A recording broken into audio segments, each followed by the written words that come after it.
1 in 3 women won't talk to their mum about their menopause experience. And if you contrast that with when a woman is pregnant, the stats show that 95% will talk about their pregnancy experience with their mum. That's crazy. It's crazy that there is just comfort level of talking about what your body's going through when you're pregnant. But then when it comes to menopause, 2/3 of women won't talk to their own mum about their experience. Kathryn, thank you so much for joining me today. Oh, it's an absolute pleasure. Thank you for the opportunity. Yeah, this is a much needed discussion because whilst you have created MyPause, I think the conversation around perimenopause and menopause and your story is particularly important. And every woman that's listening now has heard the words perimenopause and menopause, they're going to be listening because it's such a time for so many women. Let's put the brand aside for a second and tell us about the evolution of you and how you got to the point of going, I need to create these products. It wasn't a conventional path, that's for sure. And I'm sure that a lot of your listeners and a lot of your followers would appreciate that I was in perimenopause for a couple of years before I actually realised that that is what had been happening to me. I'd been experiencing, fatigue, complete brain fog. How wild's the brain fog, by the way? Oh, my gosh. I mean, what's your name again? All of the classic symptoms, but at the time, I just, put it off to I'm busy, I'm stressed, and equally you just need to get on with it or push through it. And there's just this expectation that that's just what life is like when you're, working and a mum and all of those other things which life throws your way. But it wasn't until I think the night sweats were the kind of classic symptom which made me realise, okay, maybe there's something else other than kind of dodgy air conditioning going on here, and that continuing to wake up absolutely just drenched in sweat, A, was not particularly appealing for my husband, but B, really did kind of make me go, what's happening? And so finally went down the path of getting the tests and understanding what it was that was going on. And then the next kind of, I guess, series of kind of overwhelming events happened in that I then went looking for, okay, now I've got this diagnosis. What on earth do I do? Now what? And was just baffled by how few resources there were out there to help support women at that stage and how rare the conversation was. And if you were having it, it was like this hushed conversation where women didn't feel comfortable sharing their experiences. You couldn't walk into a pharmacy and say, this is what I want without the chemist going bright red and then kind of ushering you down the back of an aisle. And so I really felt that there had to be a better way. I don't have the medical qualifications. I certainly don't have the depth of experience that you have in terms of treating people, but I experienced the symptoms. And so I was fortunate to then assemble a team of people who are far more qualified and are real experts in this space and are also, living or have lived through this experience to create a range of products. Which to your point is MyPause, which is available now. You really became an advocate, I guess. I like to say to a lot of people in the position that you're in that you're an advocate, and that doesn't make you any less able to create solutions for people just because I have a qualification that allows me to put formulations together. We're all in this together, I think, is the point I'm trying to make. Yeah. You had an experience and you saw an opening for something that didn't really exist very well, at least. It might have existed, but it didn't. There wasn't necessarily many ranges available that hit the mark. Yeah, exactly. And I think that it's frustrating when you look at how many different categories have advanced so much. Like you just think of all of the advancements and innovations that we've seen, and yet the offerings are still either, the very generic or created by the same range which will fix your cold and flu and your low iron levels, or just don't reflect today's woman. Like we're on Instagram, we're comfortable shopping online. We're in our 40s. Like it needs to evolve to meet that as well, I think. I love this idea of having more conversation around perimenopause and menopause. Is there a standout time that you can remember that you can actually laugh about now, but you like a symptom that you're like, what the heck? Like I know for me, I distinctly remember having conversations with my business partner and actually in hindsight thinking, I don't even know what she was talking about. I don't know what I answered. I don't know. But at the time, I just remember thinking, I don't know what is happening. Like it was the most weirdest experience. Yeah, and you really do think that you're losing it. I've got plenty of experiences or examples of times where I've done things which, in hindsight are funny / embarrassing depending on how you're looking at it. But I think what was really obvious to me was when I was in the privileged position of having a really fantastic job. I had a lot of responsibility. I looked after large teams. I traveled the world. I was able to, look after my son, all of those things. And then I would just break down in tears if my toast was cold. And I'm like, how can I do all of this? And yet something like that completely throws me. And I laugh, but it's out of no disrespect. No. Because it's just like we know that it's like, no. What? I know. This poor woman at Witchery one day, they didn't have my size and it was as though she told me that I had 3 months left. I sobbed because I didn't have the T-shirt in my size. This poor thing didn't know what to do with me. And she was just like, Right. Some women, maybe they're not associating their symptoms. And I think let's be clear that our ovarian reserve starts to decline from our mid-30s. So we're fairly much – this is why I say perimenopause starts in our 30s. Yep. What speeds that up is stress levels. People don't like to hear that. They especially don't like to hear that perimenopause is something that sort of starts in their 30s. Women see it as a tap that turns off, and it's not at all. You could be in perimenopause for 20 years. I think to your point also, we just don't talk about it, and women are turning to where to find answers. It's interesting you say that. We actually just released the results of a study which we undertook with a third-party data agency asking Australian women about their experiences with perimenopause and menopause, and it's the most up-to-date read that we have on how Australian women are feeling about this particular time in their lives. And what was fascinating / alarming is that 1 in 4 women feel more comfortable talking to AI than they do to a human about their experiences. And I mean, we can joke and, say, well, AI won't tell you it's just a phase or dismiss you or anything like that. But on the same hand, you've got women who desperately need support to help them navigate this time, and yet their only outlet is technology in order to help them through it because people aren't having those conversations. It's so interesting. I know when I wrote my book that was geared at teenagers, we conducted some similar questioning and we questioned mothers and daughters. AI wasn't quite there. ChatGPT, this is sort of 5 years ago. Yeah. But the majority of teenagers were turning to Google to find answers for their symptoms. So we've got a fundamental issue right across the board, don't we, really? Yeah, because definitely. This is why we need to have these open conversations.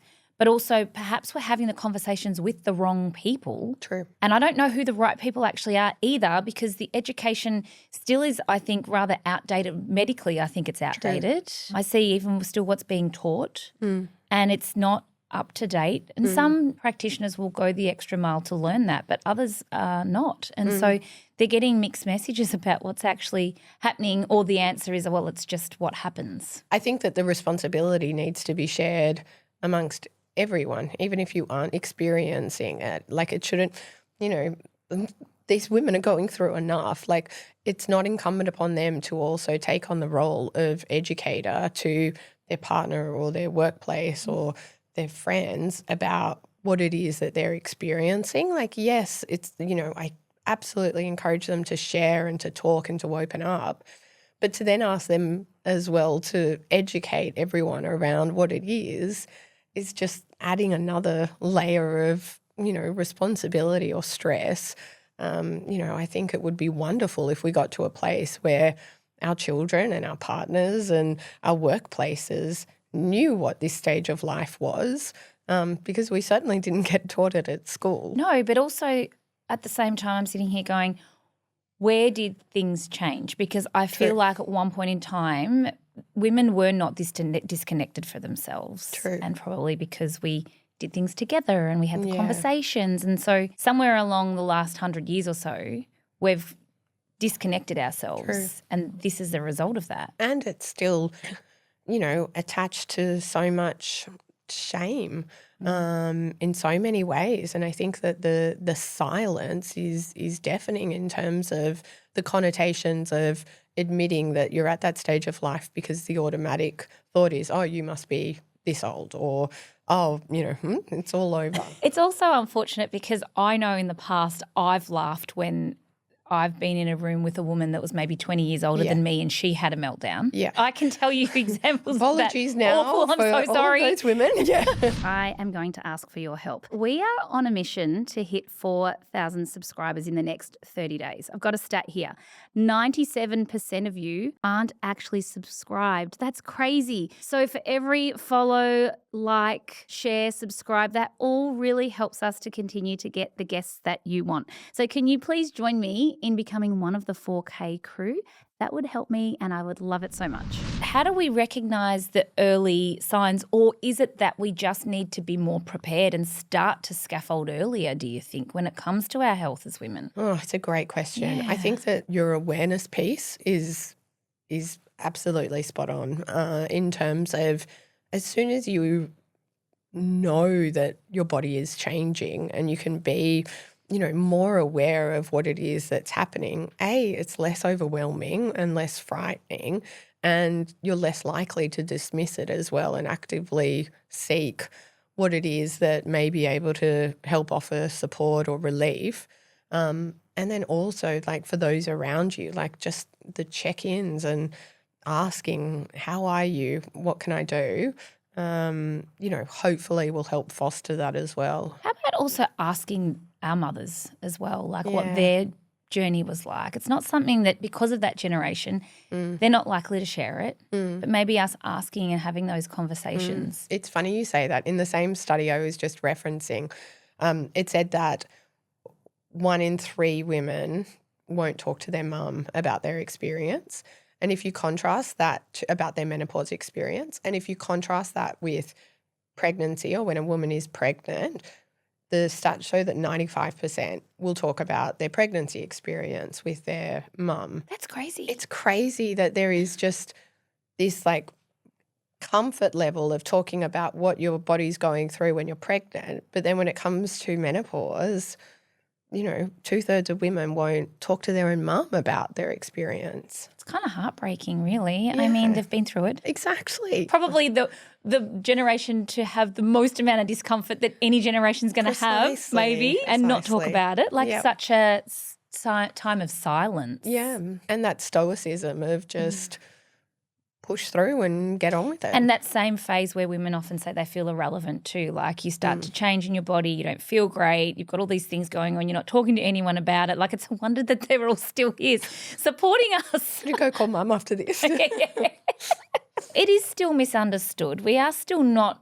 talking about a lot of the symptoms associated. Outside of hot sweats, what other symptoms do you feel we need to highlight? We need to be really mindful in terms of how we talk about the symptoms.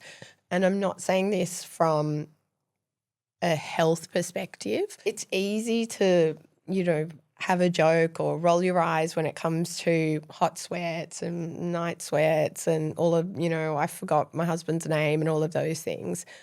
But for far too many women, the impact from a mental health perspective can be really devastating. And I think that we need to be really delicate around how we reference symptoms, appreciating that every woman's experience is going to be unique, but also that for some women, unfortunately, it's going to be an incredibly challenging time. When we do make light of some of the symptoms, which, by all means we should, it's still having that respect that it can be a really devastating time in someone's life. They can make some really significant life decisions. The rate of suicide is far higher than, well, any suicide is obviously higher than what you want. And I think it's just recognizing that it is a really serious condition as well as the more, surface level symptoms, if that makes sense. I think the other challenge for a lot of women is they'll go to their health provider. HRT is usually the solution. Yeah. And that's it. A lot of women will say it helped a little bit or it didn't help at all. Or some women say it was tremendous. It's changed my life. I still feel like we're having this or that conversation when it comes to HRT. A lot of women are very passionate about it. Yeah. There's one whole army out there that are ready to come to the defense of HRT. Yeah. And we're not necessarily here to talk about that, but I want to understand in terms of what MyPause can offer as a support therapy, or how that could be something that could be really helpful to that woman that's taking HRT and not feeling any better maybe. Yeah, it's such an important area as well. And again, absolutely no stance one way or the other. If it offers support, wonderful. What we've found is that you can use MyPause or other supplements to complement rather than compete with HRT. And HRT may do a fantastic job of helping with X, Y, and Z symptom, but you might still be tired. You might still suffer mild anxiety. You might still have the kind of unexplained weight gain, etc. And it's okay to then also supplement to ensure that you're addressing all of the symptoms. To your point, it's not a this or that scenario. You can't just take that and be like, that's it. If that's not working, or if that's giving me this much relief, then I'll just have to deal with the rest of it. Because I think that's the common belief. Yeah. I just got to deal with it. This has helped me to this point. Yeah. The rest I'm just going to have to deal with. And it doesn't have to be that way. And you know far better than I do that there are a whole host of different options out there to ensure that you feel your best all the time. And that could be with a combination of, lifestyle changes. It could be, supplements, and if so, give MyPause a go. Or it could just be HRT. It is really, an integrated approach, which I think we need to be considering. Yeah, definitely. I think that what a lot of the support that you are offering isn't what HRT does. And I think that's important to understand. You're not offering hormone support or supplementation of hormones. What we're trying to do is actually help the body in all other systems to adjust to what's happening. Some people would say, well, why doesn't it do that? And I would say it's actually our modern lifestyle. Yeah. It's actually modern living that's the difference between women now and 100 years ago. Yeah. I went and had a bit of a look to see, what were women reporting 100 years ago? How did my grandmother go through menopause? Oh, wow. From what I could understand, they didn't, I should rewind, the conversation that's put forward often medically is, not as many women made it to menopause, right? So that's what I've come up against in the discussion, because we didn't live as long. We lived to 40. So the research suggests that if we make it to 30, if women 100 years ago lived to be 30, then they more than likely would go through menopause, right? They'd had enough robust health to continue to live to old age, right? So that argument's not actually true, that we had less women going through menopause. If you made it to 30, you were likely then to continue to live and you would go through menopause, and the symptoms associated with menopause were far less. Also often, because women had more children, they would breastfeed into menopause. Oh, wow. So they never actually had that transition of, it's like with you when you've got a new baby, and for women that have breastfed, you sweat anyway. Yeah. So how do you know the difference between night sweats or sweating and postpartum symptoms? So they never really necessarily had this time where they they just kind of moved to the next phase without as many symptoms, which then reinforces my point. A lot of our symptoms are because of our adjusted lives to modern day living. True. toxins exposure, chemicals, high stress levels. All of these things really do play a role. So we need to be very mindful. But it doesn't mean that we don't use tools that we have. No. We don't have to sit there and suffer. But isn't that fascinating? It is really interesting. I hadn't thought to look at it from that perspective. My brain went there. Yeah. No. And thank you for it. So let's talk about some of the ingredients and some of the reasons why you've created some of the products that you have, because my favourite product is I'm perimenopausal. I'm not in menopause. So, some of the products I wouldn't even notice a difference in taking at this point in time. Yeah. But I think also that's really important for the woman that's listening and not in perimenopause. You can start to borrow some wisdom already and be ready. But I know that there's other ingredients in the range and other offerings, bone support, proteins. Can you talk us through a few, why you made all of them? Yeah, definitely. Well, the first one is we wanted to be symptom specific. So I just don't believe, and again, like this isn't a reflection on HRT or any medication full stop, but from a supplement perspective that you can just take one tablet and it will cure or, support, the myriad of symptoms which can be associated with perimenopause and menopause. Logically, it just doesn't make sense to me. So I wanted to ensure that we were able to offer a range of products where if you were experiencing a particular symptom for a particular period of time, you could supplement it with a solution. So sleep, for instance, or, if your skin's breaking out, like we've got a skin product. The bone product has been really interesting. It's actually been one of our best sellers, which I think is so encouraging because it's an amazing formulation which is really focused on bone mineralization and density and calcium. You don't see the difference. Like Nat, your bones are looking great today. Like it's not something where it's that immediate benefit, and yet it's still selling really well, which I'm really heartened by, because I think that as women are recognizing the importance of, strength training and weights and resistance and muscle longevity, the fact that they're also realizing that they need to be, supporting their bone health now in order to live longer and stronger and all of those wonderful things has been really fascinating to see. My two biggest bugbears were, particularly from a hydration perspective, there's, as you mentioned, there's a lot of fluid loss in all different types of ways across this period of life. And the importance of replacing what it is that you're losing through that. And, why is it that athletes can, you can go and buy a million different types of electrolyte solutions, or if you're sick, obviously, or children, but there wasn't anything for this stage of life. So we created the Hydrate and Replenish product, which specifically is designed for women who are losing fluids across this stage of life, just to kind of supplement what it is that you're depleting. And then the second one is our meal replacement shake, or our slim down shake. And again, we're not the first brand to come up with a meal replacement shake, but we are the first one to do it specifically for women at this stage, recognizing that the same shake that you took 2 years ago, 20 years ago, may not have the same results as what you need right now because of how different your body is behaving. And,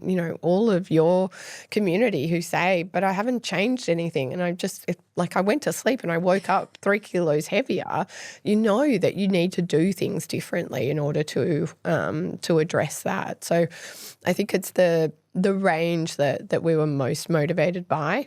And then obviously ensuring that everything was TGA approved, was very much grounded in the science as well. To your point, they're not necessarily practitioners. No. So being able to recognise and tune into your own body as to what you think you need, and then have a solution that's easy to see, I think is very clever. Because, like I said, they're not necessarily doctors that are your customers. No. And again, you've got enough going on.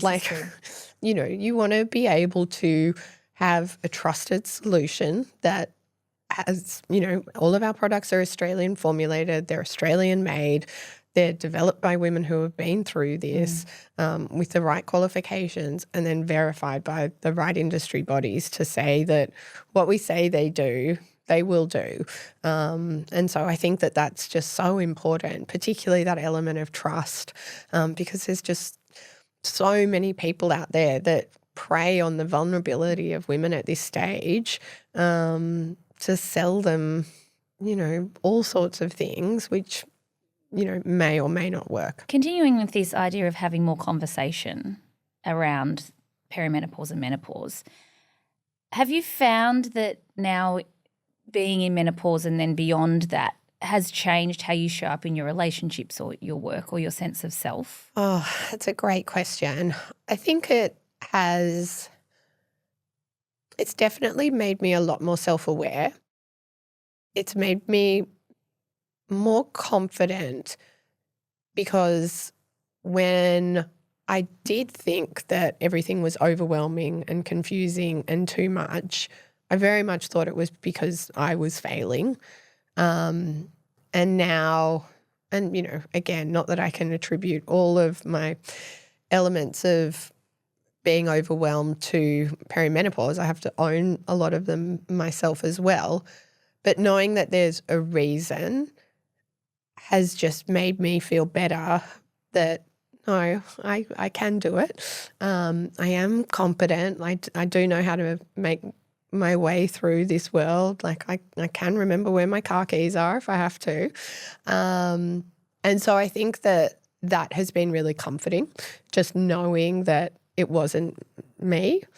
And it's also probably made me a bit softer as well, just in terms of recognising that, there's just so much going on and you just really don't know what someone's going through, which I know is nothing profound, but I've definitely got a better appreciation of just giving everyone a little bit more space if they need it. Do you think also having these conversations we keep coming back to that, but how is it that we accept where we're at sooner so that we don't battle? Because I don't know what the answer is to that, but I'm just throwing it out there. It's like if we could bring the acceptance forward, we would have far less suffering, because there is that moment of I don't even really know who I am anymore. Definitely. And I think that, the work that you're doing and people like you is just, it's so incredibly important because you're creating a platform where people can have conversations and feel safe and share their stories and understand that they aren't alone and, get advice and feedback and laugh and all of those sorts of things. And, I'm really encouraged when you're seeing the celebrities come out and talk about what they're going through. And it's that, shift towards normalizing the conversation, which is so incredibly important. And I'm not sure if you're familiar with the work that Gen M are doing over in the UK.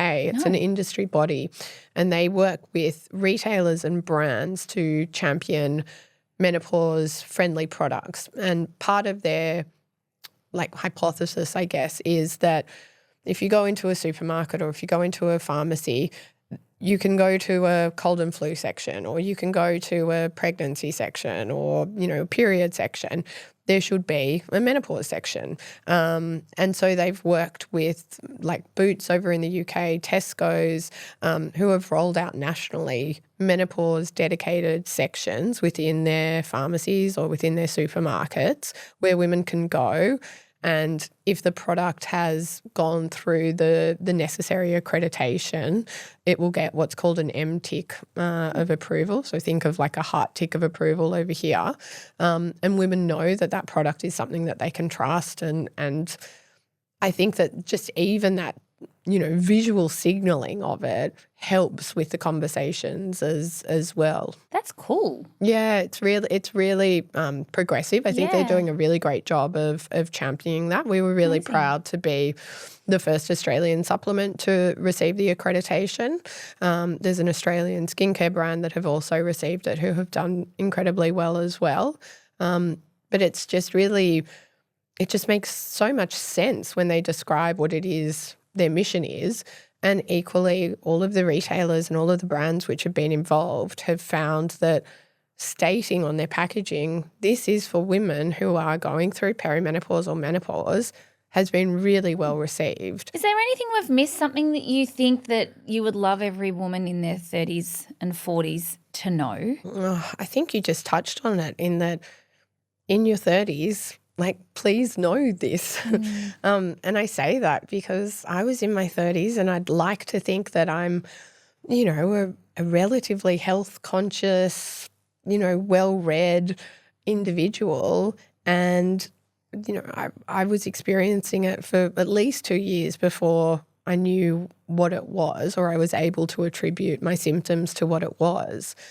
And it really caught me off guard as a result, because I thought I was too young, I thought it was just life, etc. And so I think that really trying to shift that outdated perception of menopause as, you know, an old lady with grey hair bent over a walking cane, and realise that, you know, as you said, it can start from mid-30s, you can still have your periods, you know, you need to be aware that it isn't something to just deal with later on in life. You know, I think part of the issue here is you open up Instagram, you see women in their 50s saying 50 is the new 30, and then